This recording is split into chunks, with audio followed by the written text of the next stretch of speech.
Well, as millions head to U.S. national parks this summer, we are shedding light on a little-known list called the List of the Missing.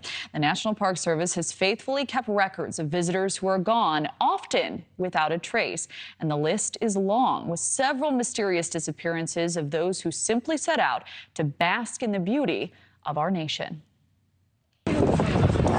Whether it's the waterfalls of Yosemite, the Perseids over Bryce, or the slot canyons of Zion. Welcome to Zion National Park. More than 400 million Americans and foreign tourists enjoy the beauty of our national parks each year. Unfortunately, some never make it home.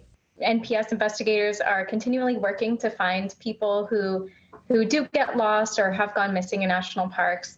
The National Park Service keeps a list of the missing, and while most people are found or sadly turn out to be suicides, like at the Grand Canyon this February that resulted in an over-the-edge body recovery, some visitors, like the 24 on the Park Service's cold case list, are simply missing. The risks are everywhere. It's just not national parks.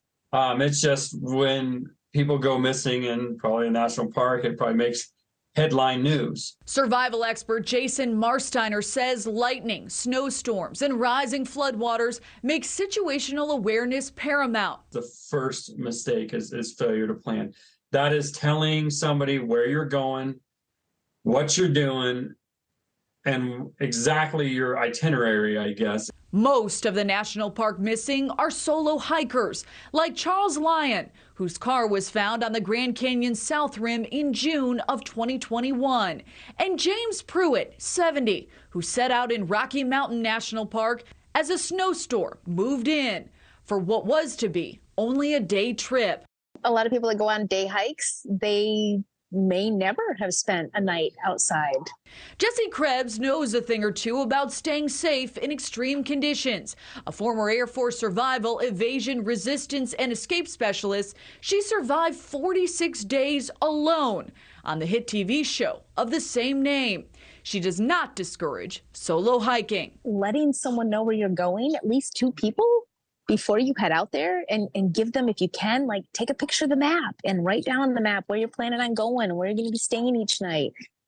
Take a picture of all the gear you're taking, including what signaling devices you're taking. A ranger on the list of the missing for more than 4 decades, and cases go back further. This woman vanished in 1976.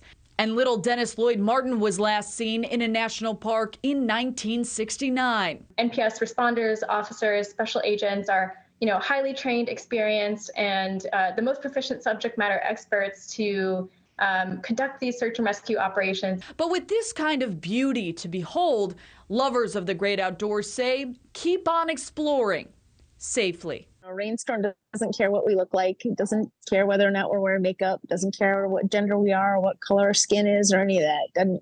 Doesn't matter a bit. It's just going to do what a rainstorm does. And there's something very freeing about that. And the National Park Service website does have downloadable maps, road closure information, and guides on how to safely view wildlife. And our survival experts say a $4 safety whistle is also a must.